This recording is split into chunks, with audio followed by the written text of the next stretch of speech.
সেদিন বিকেলে তারানাথের বাড়িতে গিয়ে দেখি সে বাইরের ঘরে তক্তপোষের ওপর বসে তামাক খাচ্ছে, চোখ মুখ উদাস।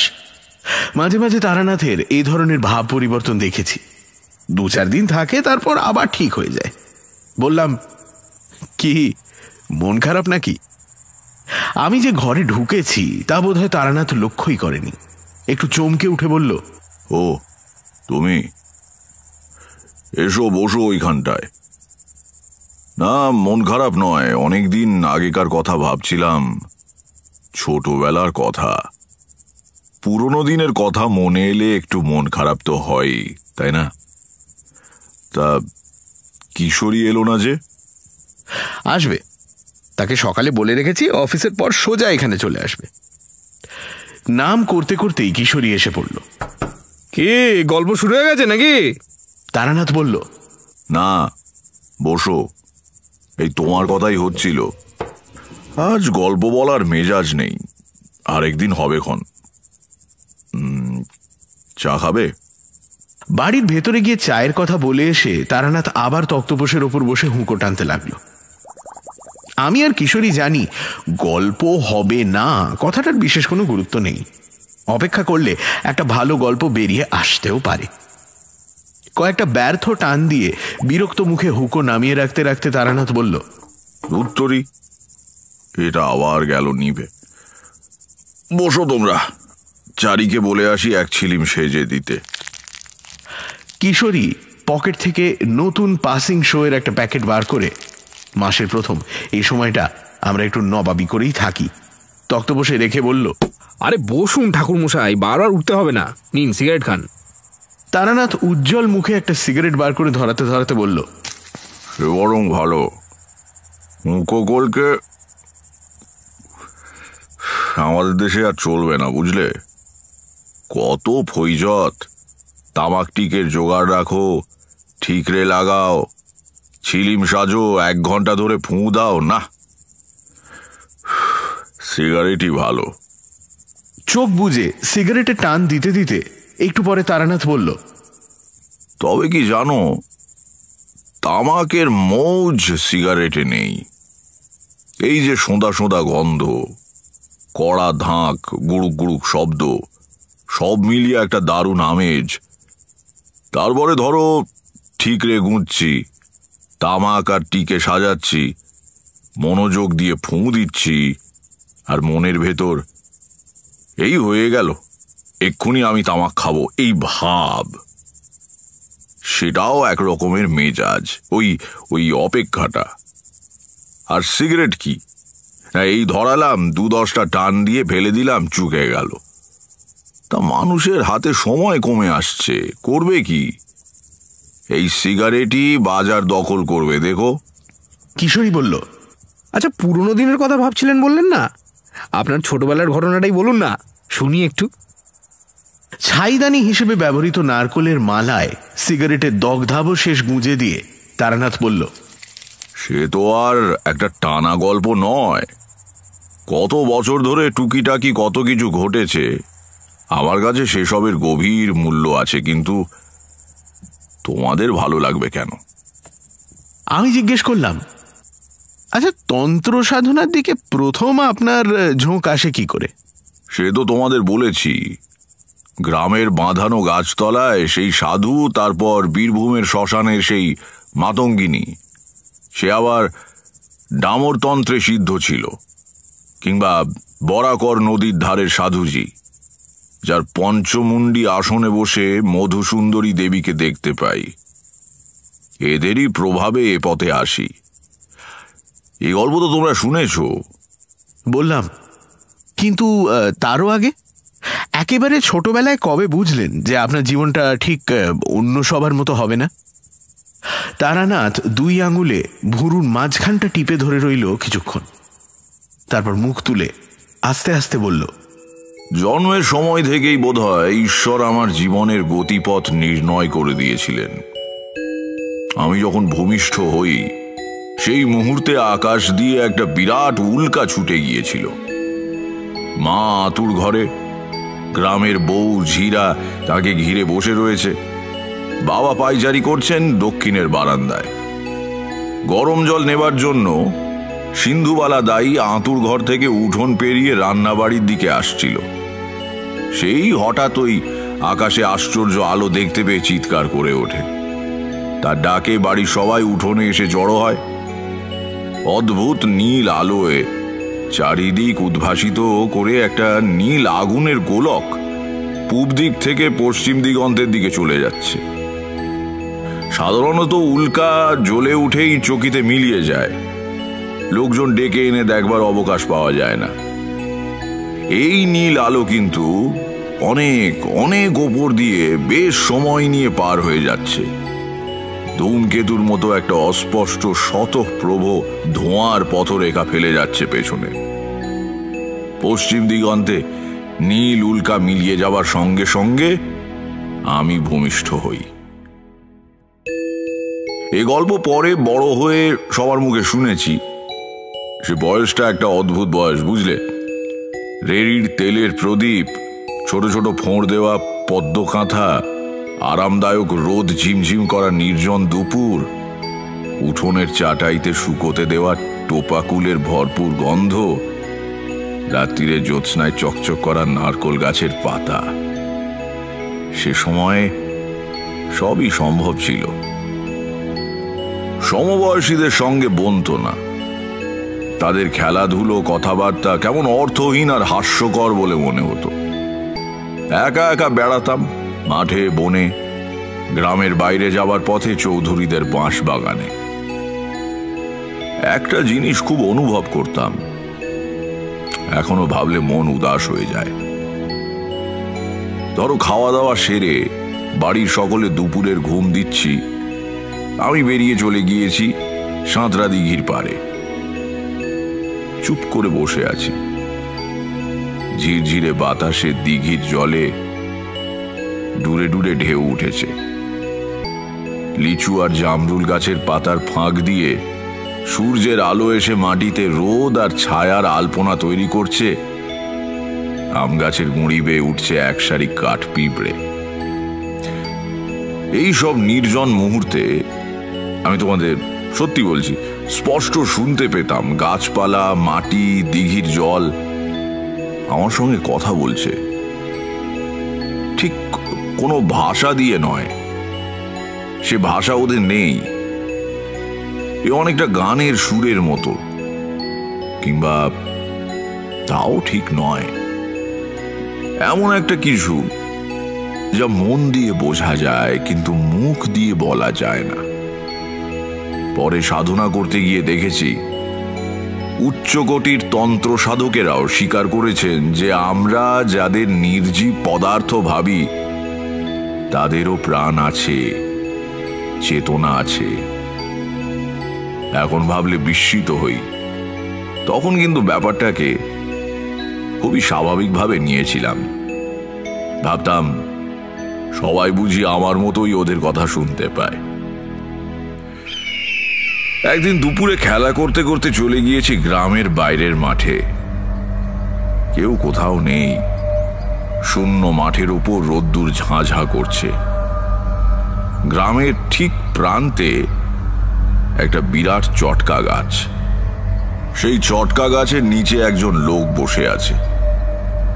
কুচকুচে কালো রং, খালি গা, হাতে একটা পাঁচন বাড়ি।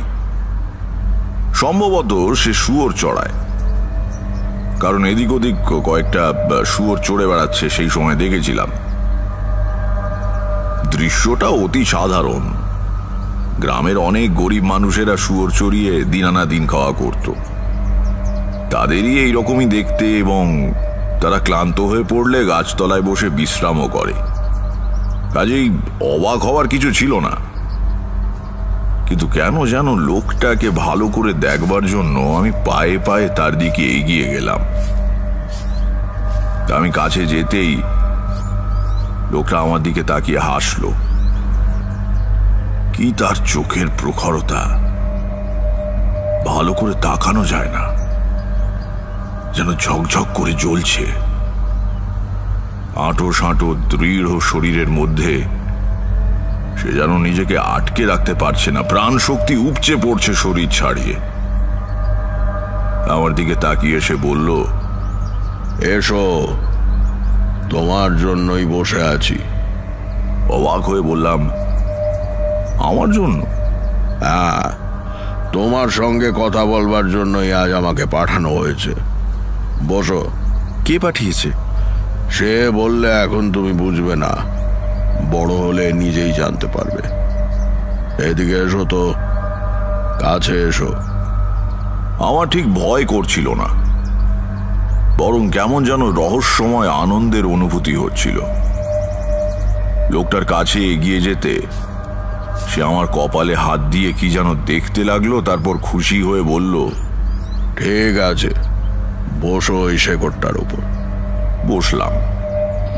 দু একটা দুষ্টু শুয়োর দল ছেড়ে ঘুরে বেড়াচ্ছিল, নিজেদের মধ্যে মারামারির উদ্যোগ করছিল। লোকটা পাঁচন বাড়ি তুলে বিচিত্র এক হুঙ্কার দিল, আয়, সাবধান, আমি জেগে আছি, ঠিক হয়ে চলো।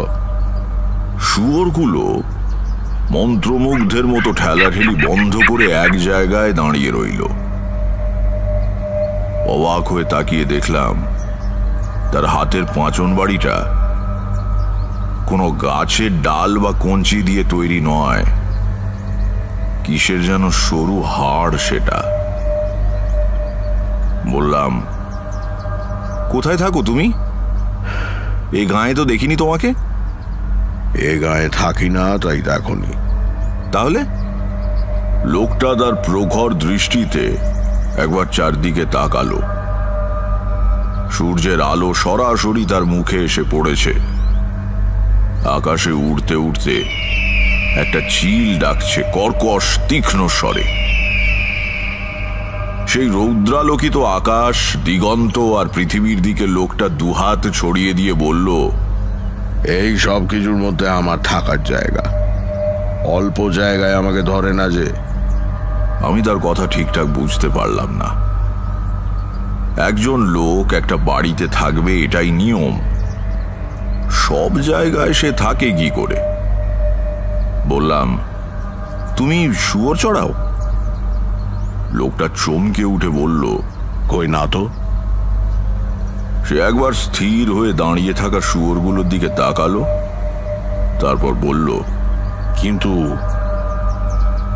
এরা তো কেউ শুয়োর নয়। আমার তখন দৃঢ় ধারণা হয়েছে লোকটা বদ্ধ পাগল। হ্যাঁ, ঠিক তাই। সেজন্যই এর কথাবার্তা কেমন কেমন, চাউনি অমন অদ্ভুত। আর তাছাড়া পরিষ্কার দেখছি অতগুলো শুয়োর দাঁড়িয়ে রয়েছে, তবু মানতে হবে ওরা শুয়োর নয়। ওগুলো কি তবে শেয়াল?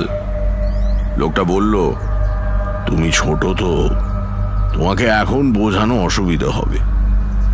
এগুলো সত্যি শুয়োর নয়, এগুলো হচ্ছে কি বলি, আমাদের ভেতরে যে দোষগুলো থাকে, যাদের জন্য আমরা খারাপ কাজ করি, খারাপ কথা ভাবি, এরা হচ্ছে সেই সব দোষের বাইরের চেহারা।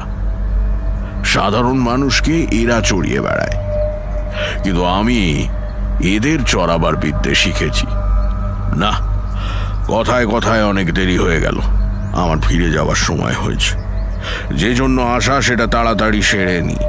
এদিকে এগিয়ে এসো তো খোকা, কোনো ভয় নেই, এসো। কাঁপা কাঁপা গলায় বললাম, কেন? সে বলল, আমি তোমাকে একটু মন খারাপ দিয়ে যাব। আমার দুই কাঁধ ধরে নিজের দিকে টেনে নিয়ে লোকটা অস্বাভাবিক জোরে, প্রায় চিৎকার করে বলে উঠল, আমার চোখের দিকে তাকাও। হঠাৎই মানুষটার চোখ যেন দুটো জানালা হয়ে গিয়েছে। ভেতরে কত দূর অবধি দেখতে পাচ্ছি। ওখানে যেন আরেকটা জগৎ এরকমই রোদ্দুর ঝাঁঝা করছে দিগন্ত অবধি বিছিয়ে থাকা মাঠে। সবুজ বন, নীল পাহাড় থেকে ঝুরঝুর করে ঝর্ণা নেমে আসছে। মেঘে আর কুয়াশায় ঢাকা ওই পাহাড়ে কবে যেন আমি থাকতাম। সুতোর কাটি উল্টো দিকে ঘুরে যাওয়ার মতো বিস্মৃতির আড়াল থেকে কত পুরনো মহাকালের স্তরে স্তরে সঞ্চিত ভুলে যাওয়া কথা মনে পড়ে যেতে লাগলো। ক্রমে আমার সমস্ত চেতনা ওই দুই চোখের জানলার ভেতর দিয়ে আশ্চর্য জগৎটার মধ্যে গিয়ে দাঁড়ালো। আমাদের গ্রামের সীমানায় চটকা গাছটা, চিলের তীক্ষ্ণ ডাক, সামনে পড়ে থাকা কৈখালির বিশাল মাঠ, সব কোথায় মিলিয়ে গেল। এখন আমি যেখানে দাঁড়িয়ে আছি সে জগতে ছায়া বাড়ির মতো অজস্র ছবি মেলে যাচ্ছে চোখের সামনে দিয়ে। কোথায় যেন এক উন্নত শীর্ষ মন্দির, শেষ বেলার আলোয় তার চূড়ার সোনার পদ্ম ঝলসে উঠছে। কাদের হাসি মুখ, এরা আমাকে খুব ভালোবাসতো, কিন্তু এখন মিলিয়ে গিয়েছে দূর অতীতে। কানে ভেসে আসছে সমস্বরে উচ্চারিত মন্ত্রধ্বনির মতো একটানা উদার গম্ভীর সঙ্গীতময় শব্দ প্রবাহ। সব ছবি মিলিয়ে গিয়ে চোখের উপর ভেসে উঠছে সৃষ্টি পূর্ব আদিম অন্ধকারের মতো কালো মহাশূন্য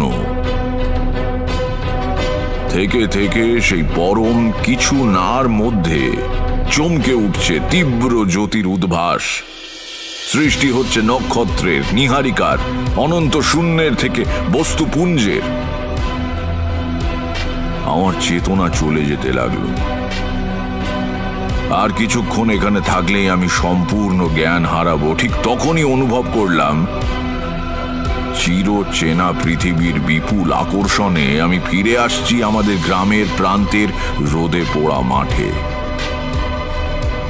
লোকটার চোখের জানলা দিয়ে বেরিয়ে আসবার সময় শেষবারের মতো তাকিয়ে দেখলাম সেই নিকষ কালো অনন্ত স্পর্শী মহাশূন্যের বুক চিরে চলে যাচ্ছে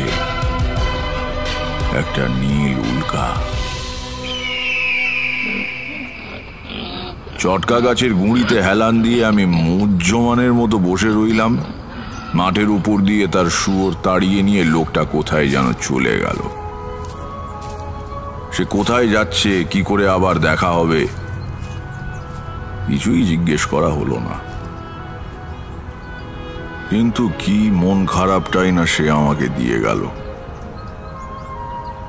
এরপর আমার আর কিছু ভালো লাগতো না। একা তো ছিলামই, আরো একা হয়ে গেলাম। সব সময় মনে হতো কি একটা কাজ যেন ফেলে রেখেছি, কোথায় যেন আমাকে চলে যেতে হবে। প্রথম যৌবনে ঘর ছেড়ে বেরিয়ে পড়ি, সে কথা তোমাদের বলেছি। বীরভূমের শ্মশানে মাতু পাগলি আমাকে সম্মোহিত করে নানা দৃশ্য দেখিয়েছিল। আমি যেন নদীর জলে নেমে গাছের শিকড়ে আটকে থাকা মৃতদেহ তুলে এনে পূজার উপকরণ সংগ্রহ করে সব সাধনায় বসলাম। সারা রাত কত আতঙ্কজনক দৃশ্য দেখলাম, কত উপদ্রব ঘটল। পরে সম্বিত ফিরে পেয়ে দেখি ধূসর সন্ধ্যায় নির্জন শ্মশানে দাঁড়িয়ে আমি মাতু পাগলির সামনে মাত্র 10 মিনিট সময় কেটেছে। এ তো গেল ভেলকি, কিন্তু সদ্গুরুর সাহায্যে আমি প্রকৃতই একবার সব সাধনা করেছিলাম। মুর্শিদাবাদ জেলার এক অজ পাড়া গাঁয়ের শ্মশানে তখন আস্তানা গেড়েছি, সঙ্গে গুরু রয়েছেন। জ্যৈষ্ঠের শেষে আশেপাশের গ্রামগুলোতে কলেরার মহামারী শুরু হলো। সারা দিন ধরে দূর দূরান্ত থেকে মৃতদেহ দাহ করতে আনছে লোকে। পরে এমন অবস্থা দাঁড়ালো দাহ করার কাঠ জোটে না। মুখে আগুন ছুঁয়ে দেহ ফেলে শ্মশান বন্ধুরা পালায়। তারই ভেতর থেকে লক্ষণযুক্ত একটি মৃতদেহ একদিন তুলে নিয়ে এলাম। শ্মশানের পূর্ব প্রান্তে একটু জঙ্গল মতো জায়গা, সেখানে বিরাট একটা ঝাঁকড়া ছাতিম গাছ রয়েছে। তারই তলায় গুরু পূজার আয়োজন করলেন। রাত্রিরে দাহ করার জন্য দলবল এলেও এদিকে তারা ঘেঁষবে না। আমি ভেবেছিলাম গুরুই বোধহয় সবাসনে বসবেন, কিন্তু প্রাথমিক প্রকরণের শেষে গুরু যখন আমাকে পদ্মবীজের মালা ধারণ করতে বললেন, তখন অবাক হয়ে বললাম, আমি কেন? তুমি তো আসনে বসবে। আমি আমি কি পারবো? নিশ্চয়ই পারবে। আমি তোমাকে আমার শক্তির অংশ দান করে যাব। তাছাড়া এ আমার কাছে নতুন নয়। 21 বছর আগে আমি এতে সিদ্ধি লাভ করেছি। আজকের ক্রিয়ায় তোমারই অধিকার। ঘোর অমাবস্যার মধ্যরাত্রি। গুরু আমাকে আসনে বসিয়ে দিয়ে সকালে আসবো বলে চলে গেলেন। সব সাধনার সময় সামনে অন্য সাধকের উপস্থিত থাকতে নেই। সাষ্টাঙ্গ প্রণামের ভঙ্গিতে উপুর করে শোয়ানো মৃতদেহের পিঠের উপর বজ্রাসনে বসে বীজ মন্ত্র জপ আরম্ভ করলাম। মনে কোনো ভয় নেই। বহুদিন হলো তান্ত্রিক সাধুসঙ্গ করছি। অনেক অস্বাভাবিক আর অলৌকিক ঘটনা চোখের সামনে ঘটতে দেখেছি। আমি জানি নিখুঁতভাবে দেহ শুদ্ধি করে আসনে বসলে কোনো বিপদ সাধককে স্পর্শ করে না। ঘণ্টাখানেক এক মনে জপ চালাবার পর অনুভব করলাম নিচে মৃতদেহটা যেন নড়ে উঠছে। তাতে প্রাণের স্পন্দন জেগেছে। পোড়া মাছ গুঁজে দিলাম সবের মুখে। নরকপাল থেকে একটু একটু করে কারণ ঢেলে দিতে লাগলাম। সব আবার শান্ত হয়ে এলো। আরো 3 বার এমন হলো সেই রাত্রিরে। সাধনায় বিঘ্ন সৃষ্টি করবার জন্য হাঁকিনীরা কত বিভৎস রূপ ধারণ করে এলো। এক সময় তো তাকিয়ে দেখলাম আমার আসনের চারদিকে চলন্ত গলিত মৃতদেহের দল করতালি দিয়ে নৃত্য করছে। যে কোনো সাধারণ মানুষের হৃৎপিণ্ড থামিয়ে দেবার পক্ষে এ দৃশ্য যথেষ্ট। সে মুহূর্তে বুক যে একটু কেঁপে ওঠেনি তা বলবো না। প্রাণপণে মনকে একাগ্র করে বীজ মন্ত্র জপ করতে লাগলাম। ধীরে ধীরে মিলিয়ে এলো প্রেতের দল। অনেকের মধ্যেই ভুল ধারণা আছে যে এক রাত সব সাধনা করলেই বুঝি সিদ্ধি লাভ হয়। বিশেষ বিশেষ তিথিতে কয়েকবার আসনে বসলে তবেই সিদ্ধি আসে। এতে অনেক বছরও লেগে যেতে পারে। ধরো তিথি সুপ্রশস্ত, পূজার সব আয়োজনই করা হয়েছে, কিন্তু শেষ পর্যন্ত সব পাওয়া গেল না, সব পণ্ড। আমারও তাই হয়েছিল। নানা কারণে ওই একবার ছাড়া আর সব সাধনা করতে পারিনি। গুরুর কাছ থেকে যখন বিদায় নিয়ে আসি তখন তিনি সাবধান করে বলেছিলেন, শোনো, সময় মতো সাধনা সম্পূর্ণ করো। তোমাকে তো সবই শিখিয়ে দিয়েছি। আমি না থাকলেও অসুবিধে হবে না, নইলে কিন্তু বিপদ। আগে কিরকম বিপদ? ভয়ঙ্কর বিপদ। মৃত্যুর পরে আত্মা সঙ্গে সঙ্গে ঊর্ধ্বগতি পায় না। বেশ কিছুক্ষণ নিজের প্রাণহীন দেহটার কাছে ঘোরাফেরা করে। যার দেহ নিয়ে সব সাধনা করা হয় তার আত্মা দেখতে পায় দেহের সৎকার হয়নি, বরং সেটা সাধক নিজের কাজে লাগিয়েছে। তাতে মৃতের আত্মা নিশ্চয় খুশি হয় না। সে প্রতিশোধ গ্রহণের সুযোগ খোঁজে। সাধনা সম্পূর্ণ করলে সাধক অমিত শক্তি লাভ করে, ফলে তার ভয় আর থাকে না। নইলে বুঝতে পারছো কি বিপদ হতে পারে? সাবধানে থেকো। জানো তো প্রবাদ আছে, সাপুড়ের মরণ সাপের হাতে। তোমার ভাগ্য আমি গণনা করে দেখেছি, তুমি একটানা সাধনা করতে পারবে না। আবার তোমাকে ফিরে যেতে হবে গৃহাশ্রমে। আবার বেরোবে এবং ফিরে যাবে। এইভাবেই চলবে। সব সাধনা গৃহে বসে করবার জিনিস নয়। কাজেই একেবারে অসম্ভব হয়ে পড়ার আগে কর্ম সম্পূর্ণ করে রেখো। তারপর আমার দিকে পূর্ণ দৃষ্টিতে তাকিয়ে গুরু বললেন, কিন্তু তোমার কপালে একটা আশ্চর্য যোগাযোগের চিহ্ন পাচ্ছি। আমি স্পষ্ট দেখতে পাচ্ছি খুব বড় একজন মহাপুরুষ কিংবা মহাসাধক তোমাকে কৃপা করবেন। দেখি হাতটা। ডান হাত বাড়িয়ে দিলাম। উনি হাতটা ধরলেন, কিন্তু দেখলেন না, তাকিয়ে রইলেন আমার দিকে। বললাম, কি ধরনের মহাপুরুষ? এমন কোন উচ্চ মার্গের মুক্ত আত্মা যার নাম মুখে উচ্চারণ করার যোগ্যতা আমার নেই। সব রকম সাধনা ও সিদ্ধির ঊর্ধ্বে চলে গিয়েছেন এমন কেউ। তিনি তোমাকে অনেক বিপদ থেকে রক্ষা করবেন। আমি ব্যস্ত হয়ে জিজ্ঞাসা করলাম, কবে এর দেখা পাবো? এর দেখা তুমি পেয়েছ। সে কি, কবে? তা জানি না, তবে মহাগুরুর সান্নিধ্য পেলে দেহে ও মনে যে লক্ষণ ফুটে ওঠে তা তোমার রয়েছে। আমি দেখা পেলাম আর আমিই জানতে পারলাম না? গুরু বললেন, তেমন তো হতেই পারে। এসব সাধকদের কোনো ভেকও নেই, ভড়কও নেই, নিতান্ত সাধারণ মানুষের মতো বেড়ান। দেখলেও হয়তো চিনতে পারবে না। হঠাৎ আমার ছোটবেলায় দেখা সেই অদ্ভুত মানুষটিকে মনে পড়ে গেল। রোদ ঝিমঝিম করা কৈখালির মাঠ, সেই শুয়োরের দল, আমার হারানো শৈশব। তিনি কি আমার জীবনের অজানা মহাপুরুষ? তরাই অঞ্চলে কোথায় তন্ত্র সাধকদের এক গোপন মিলন সভা হবে এই খবর পেয়ে গুরু সেখানে রওনা হয়ে গেলেন। আমি আর সঙ্গে গেলাম না। এবার কিছুদিন একা থাকবো ঠিক করলাম। পথে পথে ঘুরি, বেশিরভাগই শ্মশানে মশানে রাত কাটাই। কখনো সখনো কোনো গৃহস্থ বাড়িতে আশ্রয় নিই।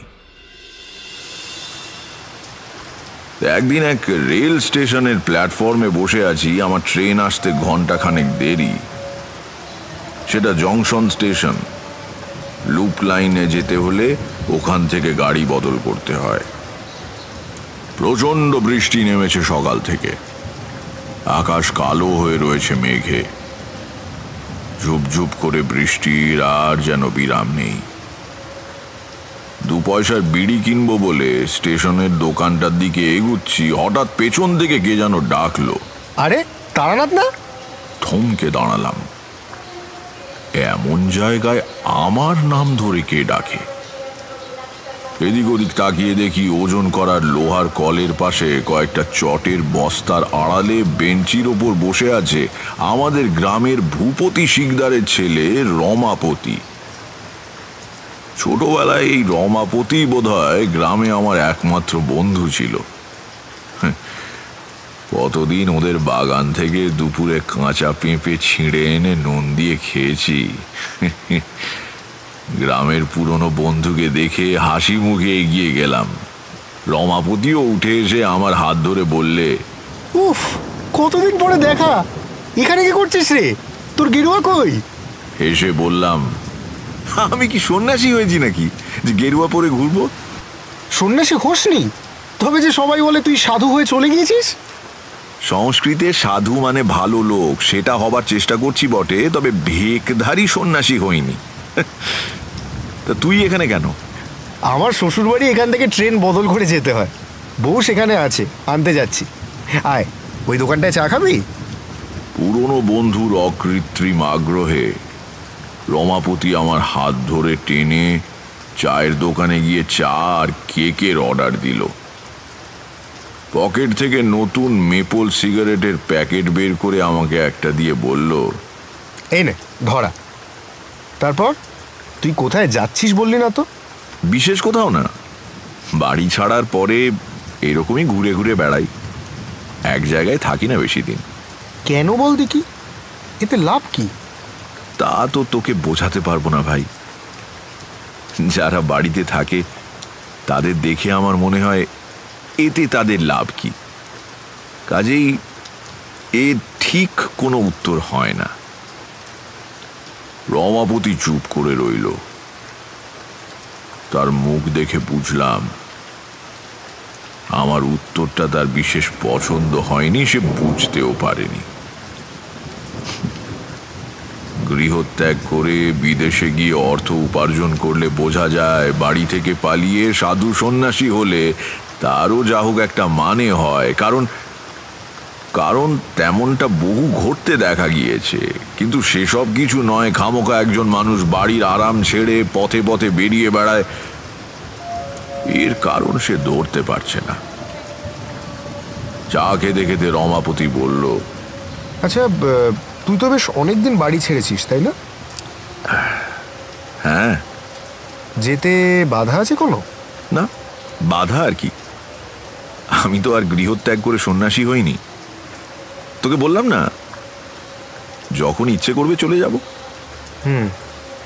চায়ের কাপ দোকানিকে ফেরত দিয়ে রমাপতি একটু ইতস্তত করে বলল, তারানাথ, তোর বোধহয় এখন একবার বাড়ি যাওয়া উচিত। তার গলায় কেমন একটা সুর ছিল। ব্যস্ত হয়ে জিজ্ঞাসা করলাম, কেন বলতো, হঠাৎ বাড়ি যাব কেন? কাকিমা খুব অসুস্থ, অবস্থা খুব একটা, মানে কখন কি হয় বলা যায় না আর কি। তুই একবার যা তারানাথ। বিশ্বে মাতৃশক্তি একটা খুব বড় শক্তি। আমার পথে পথে বেড়ানো যাযাবর জীবন, সাধুর সঙ্গে আগ্রহ, সিদ্ধি লাভের আকাঙ্ক্ষা সব কোথায় উড়ে গেল। মনে হলো যার নাড়ি ছিঁড়ে ভূমিষ্ঠ হয়েছি, যার কোলে খেলা করে বড় হয়েছি, আমার সেই চিরপরিচিত সদা হাস্যমুখী মা অসুস্থ। তিনি হয়তো আমাকে দেখতে চান। আমি এখনই বাড়ি যাব। তারপর সে কি ভয়ানক বৃষ্টি, থামবার নাম নেই। তারই মধ্যে ভিজতে ভিজতে পরের দিন দুপুর নাগাদ বাড়ি পৌঁছলাম। মানুষের মনের সঙ্গে শরীরের একটা ঘনিষ্ঠ যোগ আছে। মায়ের রোগশয্যার পাশে গিয়ে দাঁড়াতে আমাকে দেখে তার মুখ উজ্জ্বল হয়ে উঠল। বিছানায় বসে মাথায় হাত বুলিয়ে দিতে দিতে জিজ্ঞাসা করলাম, এখন কেমন আছো মা? উত্তরে মা শীর্ণ হাত দিয়ে আমার চিবুক ছুঁয়ে বললেন, ভয় নেই খোকা, তুই এসে পড়েছিস। এই যাত্রায় আমি আর মরবো না। সত্যি সত্যি পরের দিন থেকে মায়ের অবস্থা ভালোর দিকে যেতে লাগলো। আমি ফেরায় বাড়ির লোকও খুশি। খাই দাই আর চণ্ডী মণ্ডপে বসে বৃষ্টি দেখি। 4-5 দিন ধরে নাগাড়ে বর্ষা চলেছে। গ্রামের সব পথে 1 হাঁটু কাদা, খাল বিল আর মাঠ একাকার হয়ে গিয়েছে জলে। আমাদের পুরনো চাষি বনমালী ভিজতে ভিজতে বলল, দাদাবাবু, এমন কাণ্ড জন্মে দেখিনি। সারা গাঁ একেবারে থই থই করছে। পাঁচু হালদারের বাঁশবাগানে এই 1 হাঁটু জল। তার চেয়ে আশ্চর্য হচ্ছে কৈখালির মাঠে মাছ খেলছে দেখে এলাম। শিং, মাগুর, পোনা, চারা, কই, একেবারে শয়ে শয়ে মাছ। কৈশোরে মাছ ধরবার খুব নেশা ছিল। আর শুধু বঁড়শি দিয়ে নয়, পোলো, হাত জাল আর কোঁচ দিয়েও বহু মাছ ধরেছি। মাছ খাবো বলে মাছ ধরা নয়, আসলে এর তোড়জোড় আর মজাটাই বড় কথা। বনমালীর বর্ণনা শুনে হঠাৎ পুরনো নেশাটা মাথা চাড়া দিয়ে উঠল। এমন ঘনঘোর বর্ষা, দিনরাত্রির ব্যাঙ ডাকছে খালে বিলে, এটাই তো মাছ ধরার উপযুক্ত সময়। বনমালীকে ডেকে বললাম, বনমালীদা, তোমার কাছে একটা পোলো হবে? পোলো? মাছ ধরবে নাকি? হ্যাঁ, অনেক দিন অভ্যেস নেই অবশ্যই, দেখি তবু। সে আছে বোধহয় একটা। আচ্ছা, ও বেলা এনে দেবো কোন? বিকেলে বনমালী পোলো এনে দিল। পোলো জানো তোমরা, বেত বা কঞ্চির চটা দিয়ে তৈরি একটা গোল খাঁচা মতো জিনিস, ওই 3 ফুট উঁচু, ওপর দিকে সরু মুখ, সেখান দিয়ে হাত গলিয়ে মাছ বের করতে হয়। তলার দিকের ঘের বড়, মাছ দেখতে পেলেই ঝপ করে পোলো দিয়ে চেপে ধরলে আর পালাতে পারে না। ছিপ না নিয়ে পোলো নেবার কারণ হলো, আমি রাত্রিরে মাছ ধরবো স্থির করে ফেলেছি। আলো নিয়ে মাছ ধরা ভারী মজার। বিশেষ করে সে সময়ে বিরক্ত করার কেউ থাকে না, পাশে দাঁড়িয়ে পরামর্শ দেয় না, কটা মাছ পেয়েছি জিজ্ঞাসা করে না। রাত্রিরেই ভালো। পোলো দিয়ে মাছ ধরতে হলে পুকুর বা বিলে সম্ভব নয়, অগভীর জলাশয় প্রয়োজন। সন্ধ্যের একটু আগে গিয়ে কৈখালির মাঠের অবস্থা দেখে এলাম। সমস্ত মাঠটায় পায়ের গোছ ডুবে যায় এমন জল। মাঝে মাঝে সামান্য উঁচু জমি এখানে ওখানে দ্বীপের মতো জেগে আছে। একেবারে আদর্শ জায়গা। খাওয়া দাওয়া সেরে রাত 11টা নাগাদ লণ্ঠন আর পোলো নিয়ে বেরোলাম। বনমালী সঙ্গে আসতে চেয়েছিল, আমি রাজি হইনি। ওই যে বললাম, মাছ ধরার পরিবেশটাই আসল। সঙ্গে লোক থাকলে বকবক করবে, নানান কথা বলবে, না সে সুবিধে হবে না। কিন্তু বনমালীকে সঙ্গে নিলেই ভালো করতাম। তখনও জানি না কি ঘটতে চলেছে সেদিন রাত্রিরে। সন্ধ্যে থেকে বৃষ্টিটা একটু ধরেছে। আজ 5 দিন পরেই প্রথম একটু শান্তি। কিন্তু সমস্ত আকাশ কালো মেঘে ঢেকে রয়েছে। বিদ্যুৎ চমকাচ্ছে একটু বাদে বাদেই। যে কোনো সময় আবার ঝেঁপে জল আসতে পারে। খুড়তুতো ভাইয়ের কাছ থেকে তার বাঁশের হাতলওয়ালা ছাতাখানা চেয়ে এনেছি, সেটা বগলে রয়েছে। ভাঁজ করা ছাতার ভেতরে আছে মুগার সুতো দিয়ে বোনা জালের থলে। মাছ পেলে তাতে রাখা হবে। আয়োজন সব ঠিক, এবার দেখা যাক কিরকম কি হয়। ভোর রাত অবধি চেষ্টা তো চালিয়ে যাবই। মাঠে পা দিয়েই বুঝলাম বনমালী মিথ্যে খবর দেয়নি। খাল বিল ভেসে গিয়ে প্রচুর মাছ চলে এসেছে কৈখালির মাঠে। কিন্তু মাছ থাকা আর মাছ ধরা এক ব্যাপার নয়। তুমি পোলো হাতে এগিয়ে গিয়ে ঝুপ করে চেপে ধরবে বলে মাছ এক জায়গায় দাঁড়িয়ে থাকবে তা তো হয় না। জলের জীব, বহু কৌশল করে তবে এদের ধরতে হয়। কৌশল আবার অজানা নেই, ছোটবেলা থেকে মাছ ধরে আসছি। যেমন ধরো, শোল বা ল্যাটা মাছ লণ্ঠন উঁচু করে ধরে নাড়ালে আলোয় আকৃষ্ট হয়ে কাছে আসে। কই মাছ আবার আলো টালো কিছুই খেয়াল করে না। ঝাঁক বেঁধে একদিকে চলেছে তো চলেছেই। এদের ধরা সোজা। শিং আর মাগুর খুব চালাক মাছ। মানুষ বা অন্য কিছুর সাড়া পেলেই আর সে তল্লাটে থাকে না, শোঁ শোঁ করে পালায়। এরা ছোটেও খুব জোরে, জলের মধ্যে দৌড়ে নাগাল পাওয়া যায় না। কিন্তু মজা হচ্ছে, শিং মাগুর ছোটে একদম সোজা। কোন দিকে গেল খেয়াল করলে একটু পরে পেছন পেছন সেখানে গিয়ে হাজির হওয়া যায়। সচরাচর এরা তাড়া খেয়ে আলের ধারে বা গাছের শেকড়ের কাছে গিয়ে আশ্রয় নেয়, খোলা জায়গায় থাকে না। অমন জায়গায় পোলো বসানো মুশকিল। তখন পা দিয়ে জলে শব্দ করতে হয়, ভয় পেয়ে মাছ আবার দৌড় দেবার উদ্যোগ করলে তাড়াতাড়ি পোলো বসিয়ে দিতে হয়। যাকে কথায় কথায় অন্য প্রসঙ্গে চলে এসেছি, আসল কথাটা বলি। রাত 1:30টার মধ্যে অনেক মাছ ধরে ফেললাম। মুগার সুতো দিয়ে তৈরি ব্যাগ এত ভারী হয়ে উঠেছে যে শক্ত সরু সুতো হাতে কেটে বসে যাচ্ছে। এদিকে আবার মেঘ ডাকতে শুরু করেছে। গা শিরশির করা বাদলার হাওয়া দিচ্ছে। বৃষ্টি ফের এলো বলে এবার বাড়ি চলে যাওয়াই ভালো। অনেকক্ষণ থেকেই মনের ভেতরে কেমন একটা অস্বস্তি হচ্ছিল। কি অস্বস্তি সেটা আমি ঠিক বলে বোঝাতে পারবো না। কোনো অমঙ্গল আসবার আগে থেকে আমি টের পাই। এ কথা তোমাদের আগেই বলেছি। এতক্ষণ মনের একেবারে তলায় কোণের দিকে কোথাও একটা বিপদের পূর্বাভাস খচখচ করছিল। মাছ ধরার আনন্দ আর উত্তেজনায় খেয়াল করিনি। এবারে পরিপূর্ণ সম্বিত ফিরে পেয়ে চারদিকে তাকিয়ে দেখলাম ঘন বর্ষার মধ্যরাত্রে গ্রামের বাইরে নির্জন জল ভরা মাঠে আমি একা দাঁড়িয়ে আছি। একটা শেয়াল পর্যন্ত এই দুর্যোগে আশ্রয় ছেড়ে বাইরে বের হয়নি। তেমন কিছু ঘটলে গলা ফাটিয়ে চিৎকার করলেও সাহায্যের জন্য কেউ এগিয়ে আসবে না। বনমালীকে সঙ্গে আনাই উচিত ছিল।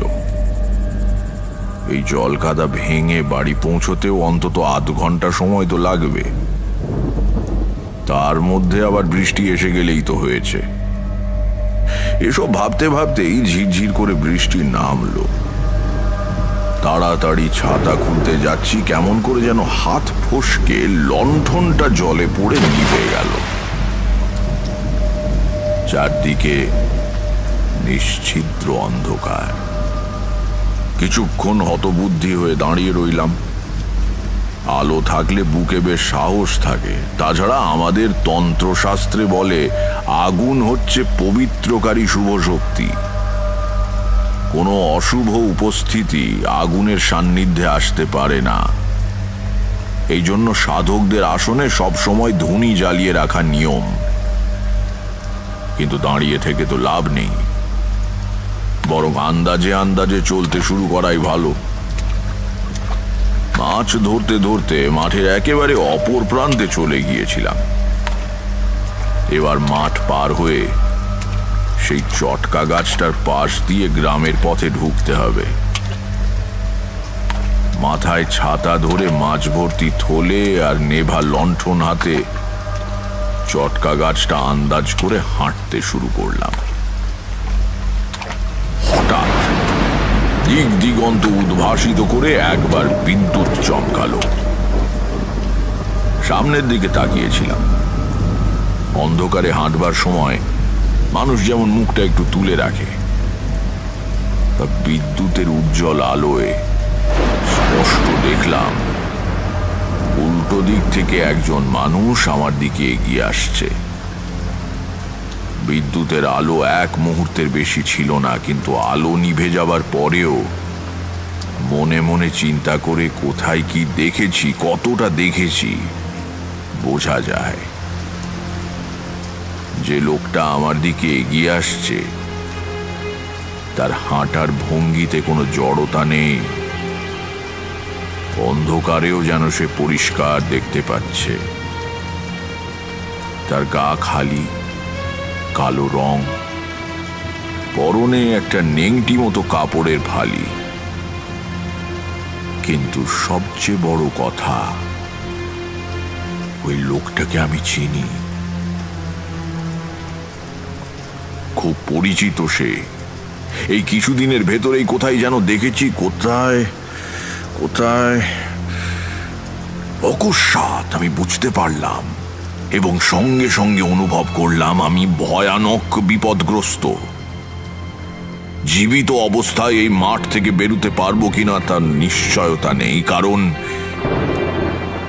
কারণ যে মানুষটির মৃতদেহের উপর বসে 6 মাস আগে আমি সাধনা করে এসেছি, তার সব এগিয়ে আসছে আমার দিকে বৃষ্টি ধারার মধ্যে দিয়ে। গরুর কথাই ভুলে গেল। সময় মতো সাধনা শেষ করতে পারিনি। এবার সেই শৈথিল্যের মূল্য বুঝে নিতে আসছে ওই মূর্তি। যতদূর সম্ভব শব্দ করা থেকে বাঁচিয়ে সাবধানে জলে পা ফেলে ডান দিকে সরে যেতে লাগলাম। একটু ঘুর পথে হলেও যদি ওই জীবন্ত বিভীষিকার হাত এড়িয়ে গ্রামের পথে পা দিতে পারি, একবার বাড়ি পৌঁছতে পারলে আর ভয় নেই। সেখানে প্রতিষ্ঠিত গৃহদেবতা আছেন, সেখানে এই শরীরই আতঙ্ক প্রবেশ করতে পারবে না। অনেকখানি সরে এসেছি, এমন সময় আবার চমকে উঠল বিদ্যুৎ। চকিত মুহূর্তের মধ্যেই দেখতে পেলাম চলন্ত অপচ্ছায়াও তার গতিপথ বদলে সোজা আমার দিকে আসছে। আমারই ভুল। অন্ধকারে ওই ভয়ঙ্করের দৃষ্টি বাধা পায় না। এভাবে ওকে ফাঁকি দেওয়ার চেষ্টা বৃথা। আদিম জড় বিশ্বের বুদ্ধিহীন চেতনাহীন অন্ধ শক্তির দ্বারা চালিত হয়ে একটা বিকৃত মানব দেহ অমোঘ গতিতে আমার নিকটবর্তী হচ্ছে। কোনো ক্রমে বাড়ি ফিরতে পারলে কয়েকটা গূঢ় প্রক্রিয়ার দ্বারা একে আমি ঠেকাতে পারি, কিন্তু এই মাঠে দাঁড়িয়ে তা সম্ভব নয়। শেষ চেষ্টা করার জন্য আমি হাতের জিনিসপত্র ফেলে দিয়ে মাঠের দূর প্রান্তের দিকে প্রাণপণে দৌড়তে লাগলাম। পারবো কি গ্রামের পথে পৌঁছতে? সে পথে একটু এগিয়ে হাঁক দিলে গ্রামের শেষে কোনো বাড়ি থেকে হয়তো শুনতে পাওয়া যাবে। হঠাৎ অন্ধকারে উঁচু মতো একটা কিসের সঙ্গে হোঁচট খেয়ে ঠিকরে পড়লাম জলে। প্রথমেই বলেছি, মাঠের মধ্যে কয়েক জায়গায় উঁচু ভাঙা দ্বীপের মতো জেগেছিল। তারই একটাতে ঠোক্কর লেগে পড়েছি বুঝতে পারলাম। একটা মাটির ঢেলা বা ইটের টুকরোতে ডান হাঁটু গিয়ে পড়েছিল। দারুণ যন্ত্রণায় মাথার ভেতর অবধি ঝনঝন করে উঠল। হাঁটু আর সোজা করতে পারছি না। বেশ কিছুক্ষণ আর উঠতে পারবো না বুঝতে পারলাম। এতক্ষণ নিজের পায়ের শব্দে টের পাইনি। এবার শুনতে পেলাম ছপ ছপ করে জলের ওপর দিয়ে ভারী পায়ের আওয়াজ ক্রমেই এগিয়ে আসছে কাছে। এলো এলো ওই এলো ওই এলো। অতিরিক্ত ভয়ে আতঙ্কে আর আসন্ন ভয়াবহ মৃত্যুর উপলব্ধিতে অকস্মাৎ আমার মন থেকে সব রকম অনুভূতি লুপ্ত হয়ে গেল। হাঁটু চেপে ধরে চিত হয়ে শুয়ে আছি। মুখের ওপর ঝিরঝির করে বৃষ্টি পড়ছে, কানে ভেসে আসছে দুরাগত মেঘ গর্জন, কিন্তু হাঁটুতে প্রবল যন্ত্রণা ছাড়া পৃথিবীর আর সব বাস্তবতা আমার কাছে অর্থহীন হয়ে গিয়েছে। এমন সময় আমার চারদিকে জলের ওপর অনেকগুলো পায়ের শব্দ জেগে উঠল। অগন্তি পা দ্রুত জলে পড়ছে, কারা যেন ছুটে যাচ্ছে এদিক সেদিক। আশ্চর্য, কাদের পায়ের শব্দ?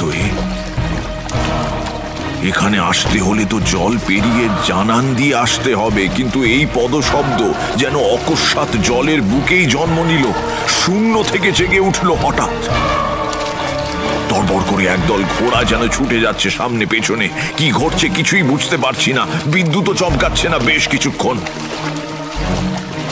এবং তারপরেই আমার চারদিকে একপাল শুয়োরের ঘোঁত ঘোঁত শব্দ শুনতে পেলাম। এই দুর্যোগে কৈখালির মাঠে শুয়োর কোথা থেকে এলো? তাও একটা দুটো নয়, পায়ের আওয়াজে বুঝতে পারছি 15-20টা প্রাণী অন্তত ছুটোছুটি করছে। তাই সঙ্গে সঙ্গেই আমার মনে পড়ে গেল শৈশবে দেখা সেই অদ্ভুত মানুষটিকে, সরু হাড়ের দণ্ড দিয়ে যিনি শূকর রূপী হিংস্র প্রবৃত্তিগুলিকে শাসন করেন। তবে কি তিনি? আমার খুব কাছে এসে কে দাঁড়িয়েছে, তাকে আমি দেখতে পাচ্ছি না, কিন্তু সে আমাকে দেখতে পাচ্ছে। আমার মনে আর ভয় নেই। পরিবেশ থেকে মুছে গিয়েছে অমঙ্গলের অনুভূতি, বরং কার অদৃশ্য উপস্থিতিজনিত পবিত্রতা অনুভব করছি সমস্ত অস্তিত্বে। কে যেন ভালোবেসে হাত রাখল, না আমার হাতে নয়, শরীরের কোথাও নয়, সে হাত রেখেছে আমার বুকের ঠিক মধ্যেটায়। তারপরই বুঝলাম মাঠে আমি একা। সে উপস্থিতি আসন্ন মৃত্যুর হাত থেকে আমাকে রক্ষা করে ফিরে গিয়েছে স্বস্থানে।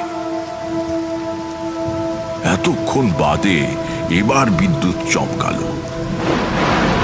আকাশের এ প্রান্ত থেকে ও প্রান্তে চিরে যাওয়া আলোয় ভালো করে তাকিয়ে দেখলাম কোথাও আর কেউ নেই। সে অপচ্ছায়াও নয়, আমার ত্রাণকর্তাও নয়। রাত বোধহয় 2:30। বৃষ্টি ঝরছে তো ঝরছেই। কোনো রকমে বাড়ি ফিরে এসে শুয়ে পড়লাম। পরদিন সকালে মেঘ কেটে সূর্য উঠল 5-6 দিন বাদে।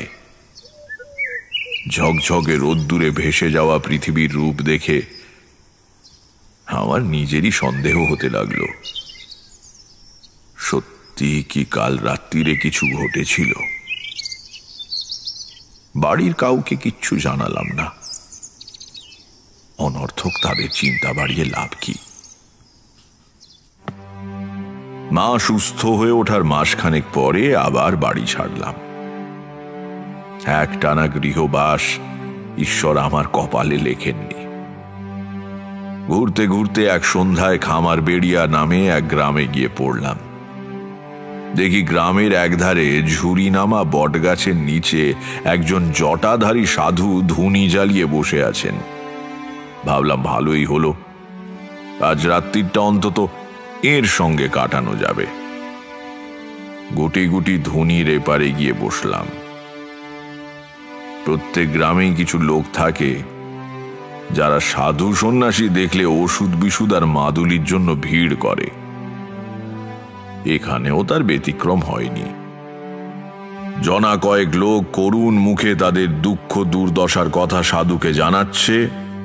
ক্রমে তারা বিদায় নিয়ে চলে গেলে সাধু বাবা আমার দিকে তাকিয়ে বললেন, তারপর তোমার কি চাই? সবিনয়ে জানালাম, আমার কিছু চাই না। তবে আর কি, যাও বাড়ি যাও।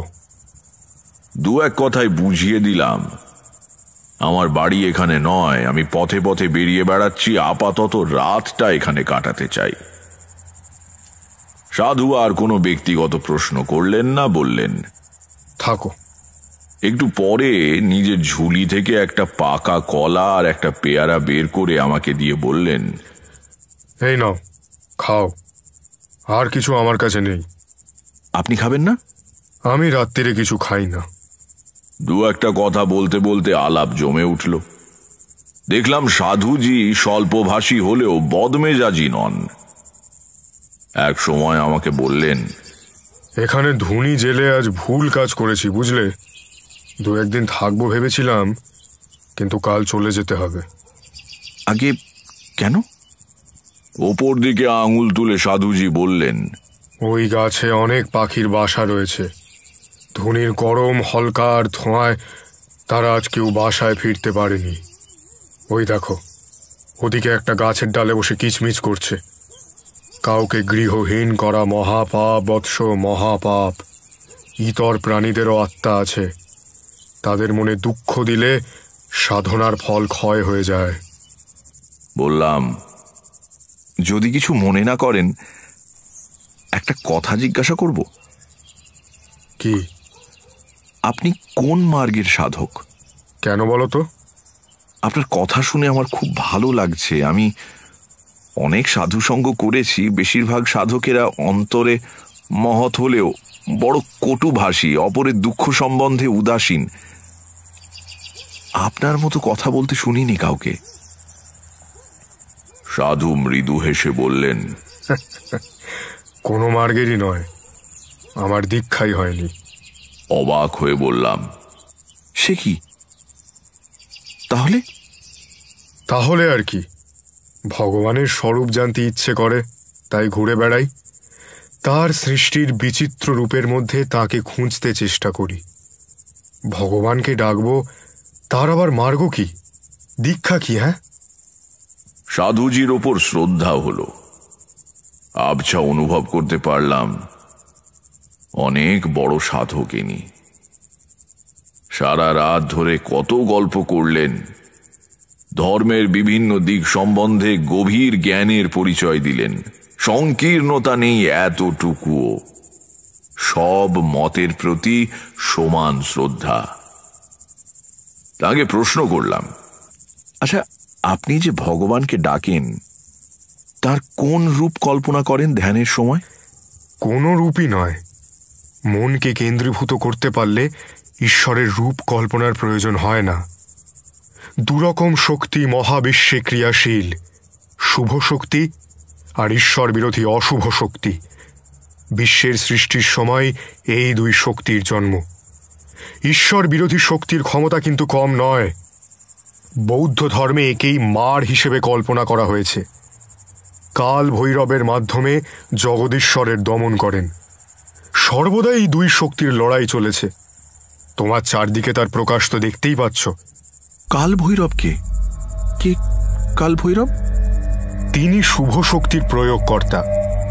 দক্ষিণ কালিকা তন্ত্রে তার রূপ কল্পনা করা হয়েছে এইভাবে: মহাবলশালী পুরুষ, ঘোর কৃষ্ণবর্ণ, নগ্ন গাত্র, রিপু তাড়ন তার প্রধান কর্ম। শূকরের ছদ্মবেশে কাম, ক্রোধ, হিংসা ইত্যাদি রিপুগণ তাঁর বশবর্তী হয়ে সর্বদা তাঁর সঙ্গে ঘোরে। নিজের বুকের পাঁজরের একখানা হাড় দিয়ে তিনি তাদের শাসন করেন। আমি তখন উত্তেজনায় শটান খাড়া হয়ে বসেছি। এই বর্ণনা তো কৈখালির মাঠে শৈশবে দেখা সেই মানুষটির সঙ্গে হুবহু মিলে যাচ্ছে। বললাম, তারপর? আর কি, কাল ভৈরবী অনিবার্য ধ্বংসের হাত থেকে পৃথিবীকে রক্ষা করছেন। ঈশ্বরের সাক্ষাৎ শিষ্য তিনি। আমি সেই ভগবানকেই আরাধনা করি বৎস। আমার গলা তখন আবেগে পুঁজে এসেছে। স্বয়ং কাল ভৈরব সেদিন রাত্রিরে আমাকে এসে রক্ষা করেছেন। শৈশবে তাঁর অপার করুণার স্পর্শ দিয়েছেন। একটু চুপ করে থেকে তারানাথ বলল, কিন্তু সে তুলনায় জীবনে কিছুই করতে পারলাম না। কতগুলো তুচ্ছ সিদ্ধাই পেয়েছিলাম, কিছু টাকা করি, বড় কিছুই হলো না। এ জন্ম এমনই গেল। দেখি যদি পরজন্ম বলে কিছু থাকে, অন্তত এবারের ভুলগুলো আর করব না। তারপর আমাদের দিকে তাকিয়ে বলল, আজকের গল্প এইখানেই শেষ, কিন্তু ভয় পেও না, বলবার মতো গল্প আমার ঝুলিতে আরো অনেক আছে, সময় মতো বলা যাবে। আজ থামি তাহলে, কেমন?